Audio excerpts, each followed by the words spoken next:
நேயர்களுக்கு வணக்கம். இன்றைய மதிய நேர பிரதான செய்திகள். முதலில் தலைப்புச் செய்திகள். இலங்கையில் தொடரும் சீரற்ற காலநிலை, வத்தளை உள்ளிட்ட பல பகுதிகளில் வசிக்கும் மக்களுக்கு விடுக்கப்பட்டுள்ள எச்சரிக்கை. நாடளாவிய ரீதியில் தொடர் கனமழை, 24 மணி நேர மண்சரிவு எச்சரிக்கை. வங்காள விரிகுடாவை நோக்கி நகரும் காற்றழுத்த தாழ்வு நிலை, கனமான மழை பெய்ய வாய்ப்பு. கொழும்பு நோக்கி பயணித்த தொடருந்து தடம்புரண்ட விபத்து, பயணிகளுக்கு ஏற்பட்ட பாதிப்பு. சீரற்ற காலநிலையால் இருவர் பரிதாப மரணம், 3600 பேர் பாதிப்பு. நீராட சென்ற 2 இளைஞர்கள் நீரில் மூழ்கி பலி. ராணுவ சிப்பாய் மர்ம மரணம், கிணற்றில் கிடந்த சடலம். யாழ் மக்களுக்கு வெளியான முக்கிய அறிவித்தல், மூடப்படும் வீதி. ஹிருணிகா பிரேமச்சந்திரவுக்கு பிடியாணை உத்தரவு. வாகன இறக்குமதிக்கு 50% கூடுதல் கட்டணம் இன்று முதல் அமல். தொடர்பான விரிவான செய்திகள். இலங்கையில் நிலவிய சீரற்ற காலநிலை காரணமாக அதிகரித்திருந்த ஆறுகளின் நீர்மட்டம் படிப்படியாக குறைந்து வருவதாக நீர்ப்பாசன திணைக்களம் தெரிவித்துள்ளது. கடந்த நாட்களுடன் ஒப்பிடுகையில் மழைவீழ்ச்சி குறைந்துள்ளதாக நீர்ப்பாசன திணைக்களத்தின் நீர்ப்பாசன பொறியியலாளர் LS சூரிய பண்டார தெரிவித்துள்ளார்.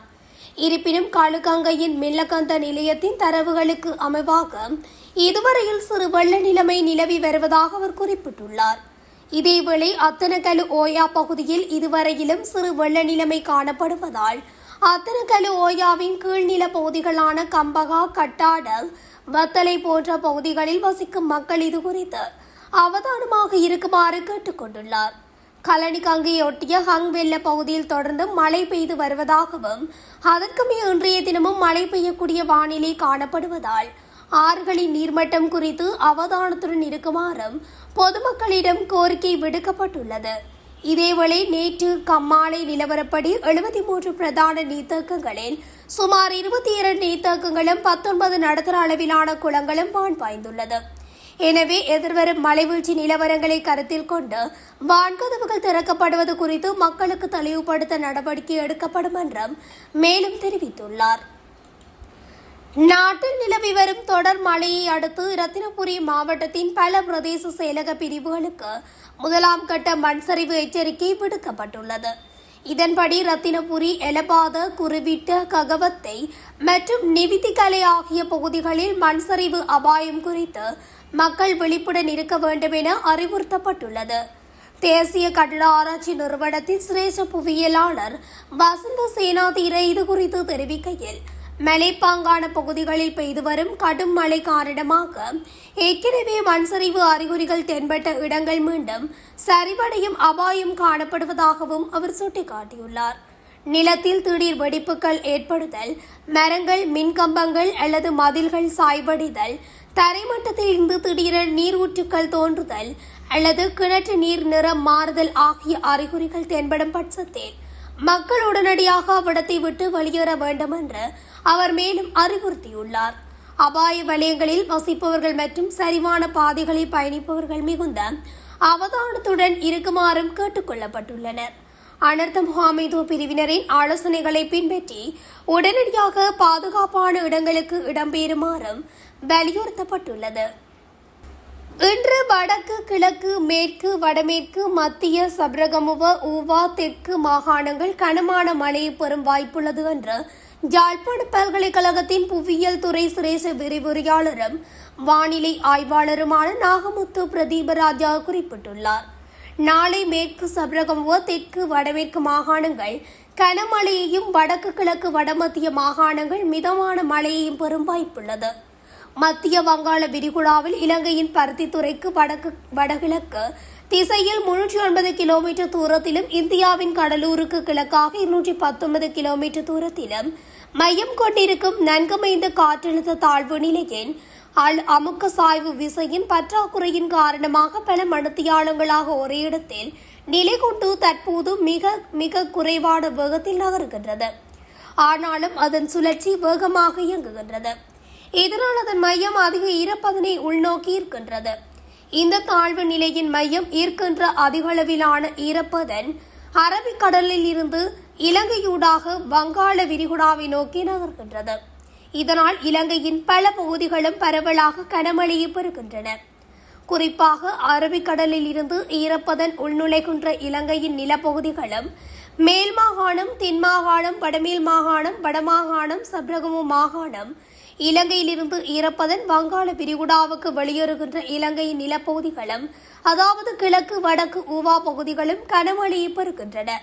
இந்த நன்கமைந்த காற்றழுத்த தாழ்வு நிலை எதிர்வரும் 17ஆம் தேதி வரை வங்காள விரிகுடாவில் நிலவும் என்பதனால் நாளை வடக்கு கிழக்கு, மேற்கு, வடமேற்கு, மத்திய சப்ரகமுவ, ஊவா, தெற்கு மாகாணங்கள் கனமான மழையை பெறும் வாய்ப்புள்ளது. நாளை மறுதினம் மேற்கு சப்ரகமுவ, தெற்கு, வடமேற்கு மாகாணங்கள் கனமழையையும் பெறும் வாய்ப்புள்ளது. ஏற்கனவே தொடர்ச்சியாக மழை கிடைக்கும் பகுதிகளுக்கு இன்றும் நாளையும் மழை கிடைக்கும் என்பதனால் இப்பிரதேசங்களின் தாழ்வான பகுதிகளில் வசிக்கும் மக்கள் வெள்ள அனர்த்தம் தொடர்பில் அவதானமாக இருப்பது அவசியம். அதேவேளை மத்திய, ஊவா மற்றும் வடமேற்கு மாகாணங்களிலும் இன்றும் நாளையும் மழை கிடைக்கும் வாய்ப்புள்ளதனால் இம்மாகாணங்களின் சில பகுதிகளில் நிலச்சரிவு அனர்த்தங்கள் இடம்பெறக்கூடும் என்பதனால் மக்கள் மிக அவதானமாக இருப்பது மிகவும் அவசியம். எதிர்வரும் 18ஆம் தேதி காலை வரை வடக்கு மற்றும் கிழக்கு மாகாணங்களின் கடற்பகுதிகள் கொந்தளிப்பான நிலையில் காணப்படும் என்பதனால் கடற்தொழிலாளர்கள் அதுவரை கடலுக்கு செல்வதை தவிர்க்க வேண்டும். பொல்ககவிலவில் இருந்து கொழும்பு நோக்கி பயணித்த தொடருந்து ஒன்று தடம் புரண்டு அதன் ஒரு பெட்டி தண்டவாளத்தில் கவிழ்ந்ததில் 12 பயணிகள் காயமடைந்துள்ளனர். இன்று காலை இந்த விபத்து வனவாசல மற்றும் கினுப்பட்டிய தொடர்ந்து நிலையங்களுக்கு இடையே இடம்பெற்றுள்ளதாக போலீசார் தெரிவித்துள்ளனர். இன்று அதிகாலை 3:25 மணிக்கு பொல்ககவிலவில் இருந்து புறப்பட்ட இந்த தொடருந்து விபத்து நடக்கும் போது களுத்துறை தெற்கு நோக்கி பயணித்துக் கொண்டிருந்ததாக தெரிவிக்கப்படுகின்றது. காயமடைந்த பயணிகள் விபத்து நடந்த இடத்திற்கு அருகிலுள்ள தனியார் மருத்துவமனைகளில் அனுமதிக்கப்பட்டுள்ளதாகவும் போலீஸ் ஊடக பேச்சாளர் உதவி போலீஸ் அத்தியட்சகர் எஃப்யூ வுட்லர் தெரிவித்துள்ளார். இதேவேளை பலத்த காயமடைந்த ஒருவர் மேலதிக சிகிச்சைக்காக கொழும்பு தேசிய மருத்துவமனைக்கு மாற்றப்பட்டுள்ளார். இவ்வாறு கொழும்பு நோக்கி பயணித்த தொடருந்து தடம் புரண்டு பாரிய விபத்தை ஏற்படுத்தியுள்ளமை அப்பகுதியில் பெரும் பரபரப்பையும் ஏற்படுத்தியுள்ளது. இலங்கையில் யாழ்ப்பாணம், புத்தளம் உள்ளிட்ட 7 மாவட்டங்களில் பெய்து வரும் கடும் மழையால் மக்களின் இயல்பு வாழ்க்கை கடுமையாக பாதிக்கப்பட்டுள்ளது. இந்த அனர்த்தத்தில் சிக்கி இதுவரை 2 உயிரிழந்துள்ளனர் என்று அனர்த்த முகாமைத்துவ மத்திய நிலையம் அறிவித்துள்ளது. வெள்ளம் மற்றும் சீரற்ற காலநிலையால் 1151 குடும்பங்களைச் சேர்ந்த 3623 பேர் பாதிக்கப்பட்டுள்ளனர். 2 பலியாகியுள்ளதுடன் மேலும் 2 காயமடைந்துள்ளனர். ஒரு வீடு முழுமையாகவும் 112 வீடுகள் பகுதியளவிலும் சேதமடைந்துள்ளன. அதிகாரப்பூர்வ தகவலின்படி அதிக பாதிப்புக்குள்ளான மாவட்டங்களின் விவரங்கள்: கொழும்பு மாவட்டம் 1469 பேர் பாதிப்பு, புத்தளம் மாவட்டம் 1264 பேர் பாதிப்பு, களுத்துறை மாவட்டம் 529 பேர் பாதிப்பு. யாழ்ப்பாணம் உள்ளிட்ட ஏனைய மாவட்டங்களிலும் பாதிப்புகள் பதிவாகியுள்ள நிலையில் பாதிக்கப்பட்ட மக்களுக்கான அவசர நிவாரணப் பணிகளை அனர்த்த முகாமைத்துவ மத்திய நிலையம் முடுக்கிவிட்டுள்ளது. மழை தொடரும் பட்சத்தில் பாதிப்புகள் மேலும் அதிகரிக்கக்கூடும் என்றும் அஞ்சப்படுகின்றது. கால்வாயொன்றில் நீராட சென்ற 2 நீரில் மூழ்கி உயிரிழந்துள்ளதாக காவல்துறையினர் தெரிவித்துள்ளனர். குறித்த துயர சம்பவம் கொஸ்கம தாவல்கொட பகுதியில் இடம்பெற்றுள்ளது. இவ்வாறு உயிரிழந்தவர்கள் 16 மற்றும் 17 வயதுடைய 2 இளைஞர்கள் என தெரிவிக்கப்பட்டுள்ளது. உயிரிழந்த 2 உடல்களும் கொஸ்கம சாலாவ பிரதேச வைத்தியசாலையில் வைக்கப்பட்டுள்ளன. இதேவழி சடலங்கள் மீதான மரண விசாரணை மற்றும் பிரேத பரிசோதனை அவிசாவளை மாவட்ட பொது வைத்தியசாலையில் நடைபெறவுள்ளது. சம்பவம் தொடர்பான மேலதிக விசாரணைகளை காவல்துறையினர் மேற்கொண்டு வருகின்றனர். கோமாகம போலீஸ் பிரிவுக்குட்பட்ட பிடிபன தெற்கு பகுதியில் உள்ள வயல்வெளி ஒன்றுக்கு அருகில் அமைந்துள்ள கிணற்றிலிருந்து நபர் ஒருவரின் சடலம் மீட்கப்பட்டுள்ளதாக போலீசார் தெரிவித்துள்ளனர். நேற்று காலை கோமாகம போலீஸ் நிலையத்துக்கு கிடைத்த முறைப்பாட்டின் அடிப்படையில் மேற்கொள்ளப்பட்ட விசாரணையின் போதே இந்த சடலம் மீட்கப்பட்டுள்ளது. உயிரிழந்தவர் மொரந்தொடுவ மகாளந்த பகுதியைச் சேர்ந்த 43 வயதுடைய ராணுவ சிப்பாய் என தெரியவந்துள்ளது. நீதவான் விசாரணை மற்றும் பிரேத பரிசோதனையின் பின்னர் சடலம் உறவினர்களிடம் ஒப்படைக்கப்பட்டுள்ளது. அத்துடன் சம்பவம் குறித்து மேலதிக விசாரணைகளை கோமாகம போலீசார் மேற்கொண்டு வருகின்றனர். யாழ்ப்பாணம் சுன்னாகம் புத்தூர் வீதி எதிர்வரும் சனிக்கிழமை முதல் ஞாயிற்றுக்கிழமை வரையில் மூடப்பட்டிருக்கும் என தெரிவிக்கப்பட்டுள்ளது. குறித்த விடயத்தை வடக்கு தொடர்ந்து வழி மற்றும் பணிகள் திணைக்கள பொறியியலாளர் ஜி.கே. சதுரேனாவுத் அறிவித்துள்ளார். சுன்னாகம் புத்தூர் வீதியில் அமைந்துள்ள தொடர்ந்து கடவை மார்க்கத்தை அவசரமாக திருத்தம் செய்ய வேண்டிய நிலையில் உள்ளதால் இந்நிலை ஏற்பட்டுள்ளதாக தெரிவிக்கப்பட்டுள்ளது. இதன் அடிப்படையில் இன்று காலை 7 மணி முதல் ஞாயிற்றுக்கிழமை மாலை 5 மணி வரை மூடப்படும் என்று அறிவிக்கப்பட்டுள்ளது. அதனால் வாகன போக்குவரத்து மற்றும் பொதுமக்கள் போக்குவரத்து மாற்று வீதிகளை பயன்படுத்துமாறு அறிவிக்கப்பட்டுள்ளது. மேலும் போக்குவரத்து நெரிசலை தவிர்க்க தேவையான நடவடிக்கைகளை மேற்கொள்ளுமாறு சம்பந்தப்பட்ட அதிகாரிகளுக்கு அறிவுறுத்தப்பட்டுள்ளமை குறிப்பிடத்தக்கது. முன்னாள் பாராளுமன்ற உறுப்பினர் ஹிருணிகா பிரேமச்சந்திர உள்ளிட்ட 2 பேரை கைது செய்து நீதிமன்றத்தில் முன்னிலைப்படுத்துமாறு பிடியாணை உத்தரவு பிறப்பிக்கப்பட்டுள்ளது. கோட்டை நீதவான் பசன் அமரசேன பிடியாணை உத்தரவு பிறப்பித்துள்ளார். வழக்கு விசாரணைக்காக நீதிமன்றத்தில் ஆஜராக தவறியதன் காரணமாகவே ஹிருணிகா பிரேமச்சந்திர உள்ளிட்ட 2 பேருக்கு இந்த பிடியாணை உத்தரவு பிறப்பிக்கப்பட்டுள்ளது.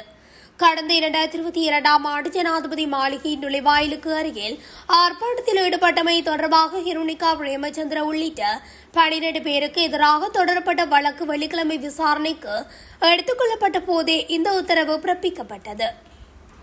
வாகனங்களுக்கான இறக்குமதி சுங்கத் தீர்வை மீது 50% கூடுதல் கட்டணம் இன்று முதல் அமலுக்கு வரும் வகையில் அடுத்த 3 மாதங்களுக்கு விதிக்கப்படவுள்ளதாக நிதியமைச்சு அறிவித்துள்ளது.